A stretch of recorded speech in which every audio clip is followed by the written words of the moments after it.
Oi gente, tudo bom? Meu nome é Ana Cília Storino, sou médica dermatologista e eu sou vegana. E hoje eu queria conversar com vocês sobre a doença do momento, né? A varíola dos macacos. Que na verdade a gente não deve chamar dessa forma, né? No começo começou a se chamar assim, mas o Ministério da Saúde prefere que a gente chame de monkeypox. Por que isso? Porque ele não quer que a gente faça relação da varíola com os macacos e comece casos de violência contra, né, esses primatas. Na época da febre amarela, não sei se vocês lembram, ocorreram alguns casos de violência com esses animais que não tem nada a ver com a varíola dos macacos, né? Então a gente vai chamar nesse vídeo de monkeypox, mas para vocês saberem, é a mesma doença. O que eu queria comentar sobre o monkeypox? Eu queria comentar que essa doença tá hoje, né, no dia que eu estou gravando o vídeo, hoje é dia 4/7, nós temos 76 casos confirmados no Brasil. E já tem caso de transmissão comunitária aqui em São Paulo.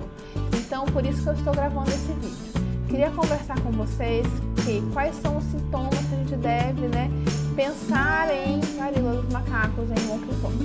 Se essas pessoas, né, começar com febre, linfonodos aumentados, dores musculares, aqueles sintomas mesmo que parece que a gente está cansado, com o corpo meio dolorido e, além disso, erupções cutâneas. Essas viroses, elas são muito comuns, né? A gente tem várias viroses que dão sintomas sistêmicos e também sintomas na pele. E é importante a gente estar atento porque atualmente as pessoas mais suspeitas são pessoas que tiveram viagem recente para o exterior ou que tiveram contato com alguém diagnosticado já com monkeypox. A gente já sabe que já tem transmissão comunitária, então a gente já tem que ficar atento para alguns casos. Então, se você teve, né, febre, dor no corpo, linfonodos aumentados e uma erupção de pele que começou da cabeça e foi descendo, isso normalmente abre, né, digamos assim, um alerta. Normalmente a gente tem que pensar em diagnósticos diferenciais para quê? Para a varicela, que é a catapora, tá? Só que a varicela, normalmente, o que a gente fala? As lesões, elas vêm em vários aspectos diferentes. Então, eu tenho uma lesão que está com bolha, outra lesão já tem casquinha, outra lesão tem feridinha. E essas lesões estão em várias partes do corpo, parece que cada uma está numa fase diferente. Normalmente, no monkeypox não é assim, tá? Elas vêm meio que por igual, elas começam do mesmo jeito.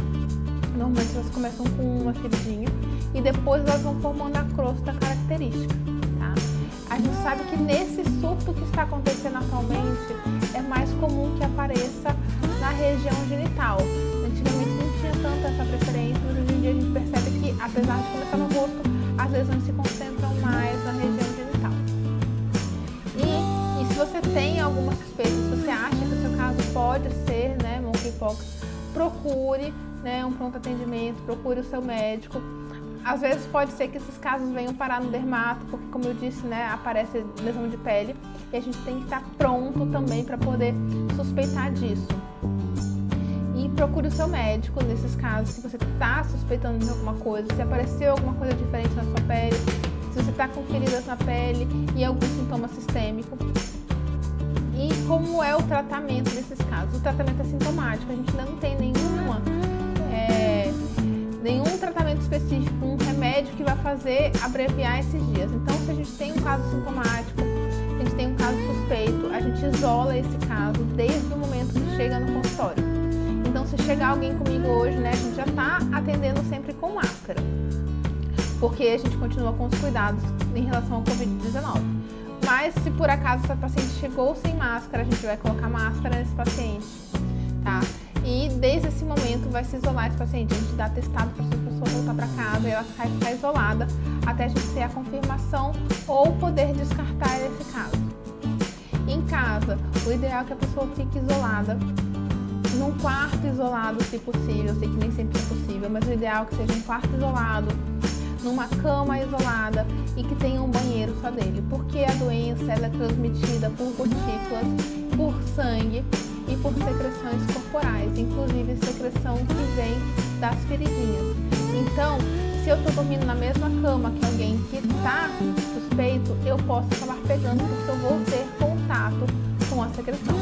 Então é importante importante também a gente, né, fazer em casa, continua com máscara, lavar as mãos, usar álcool gel. Todos esses cuidados que a gente tem em relação ao Covid-19 é importante continuar tendo também para a questão do monkeypox.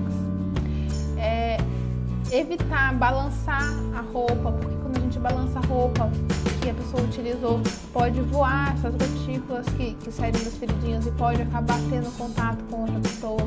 Essas roupas devem ser lavadas separadas. Utensílios domésticos, então prato, copo, talher, separar, né, para não dividir enquanto você está usando. Depois que você usou, se você lavou, tá novo, tá? Mas enquanto tá usando, não posso comer e dar para outra pessoa, porque pode acabar passando. Outro cuidado que a gente tem que ter também é questão de evitar beijar, evitar abraçar, evitar ter relação sexual durante o período da doença. A gente fala que normalmente 21 dias, né? Mas a gente sabe que existem alguns casos que pode se estender um pouco mais, mas uma média seriam 21 dias. A gente tem que estar com todas as feridas saradas, não pode ter mais nem casquinha, tá? A ferida tem que sarar, forma a casquinha sai e a pele íntegra surgiu. A pessoa só está liberada desse isolamento depois que surgir a pele íntegra. E se eu tenho medo de pegar a varíola dos macacos, eu tenho medo de pegar monkeypox, eu não quero, né? Ai, gente, tá aqui agora, esse negócio tá circulando aí, é outra pandemia, o que eu vou fazer? Os cuidados continuam os mesmos, tá?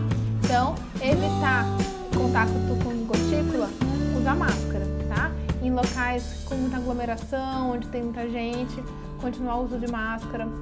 Contato com questão das secreções, né? A gente tem que lavar sempre as mãos, usar álcool gel, limpar superfícies, né? Banheiro público, né? A gente sabe que existe sim essa chance, porque a pessoa, se ela está com ferida na região íntima, ela pode sentar e pode acabar passando em banheiro público. Então, se você for em banheiro público, tenta dar uma higienizada antes, ou não sentar, ou usar aqueles protetores, né, de assento, para você evitar esse contato. Esse assunto é muito novo, ainda vai gerar muita dúvida, mas se você tem alguma dúvida, escreve aqui nos comentários que a gente continua conversando. E até o próximo vídeo.